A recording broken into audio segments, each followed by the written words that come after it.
African Utility Week and Clean Power Africa is the singular master trend event for the power and water utility professionals in Africa and the largest global meeting of its kind.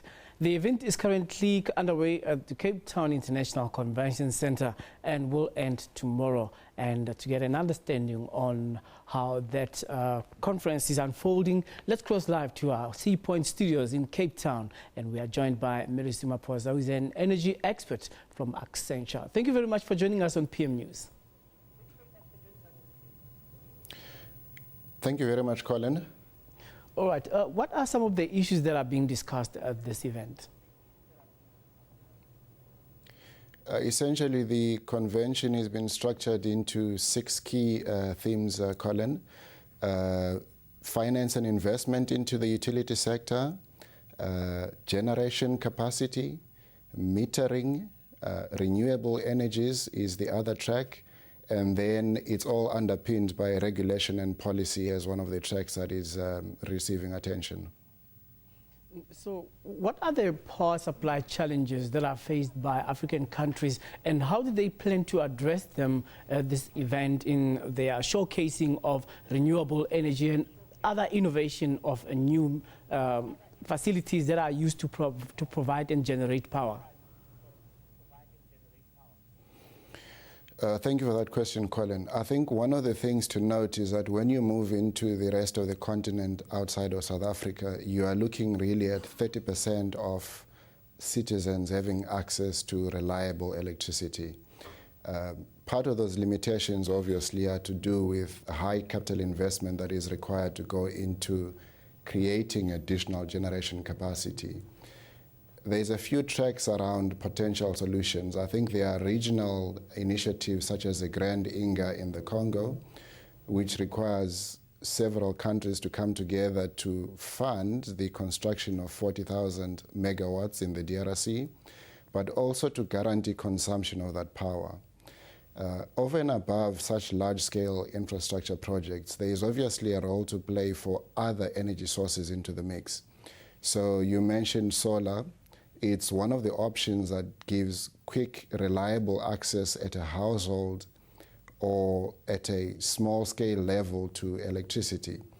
But it always needs to be underpinned by some greater national capability in terms of providing widespread electricity.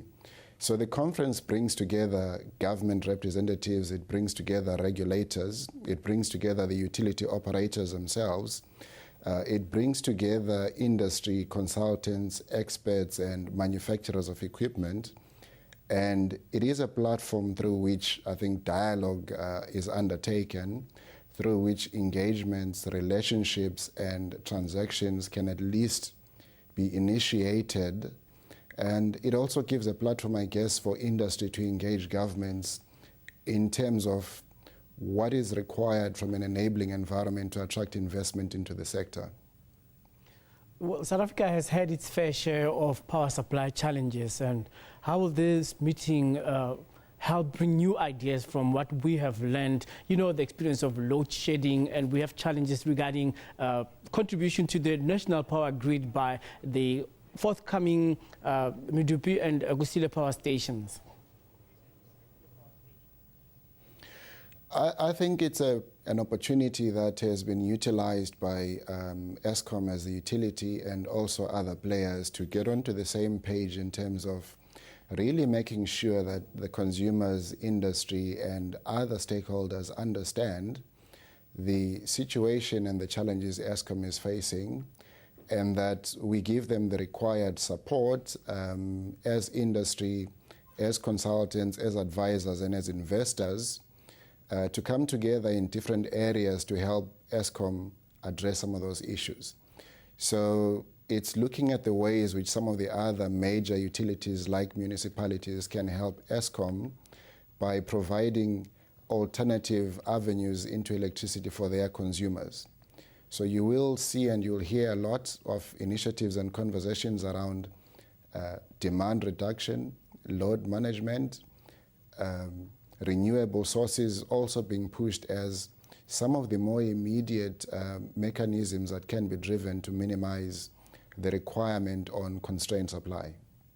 All right, thank you very much for your insight. We are talking live from Cape Town to Melusi Maposa, who is an energy expert, and of course he comes from Accenture, South Africa, talking to us live from Sea Point.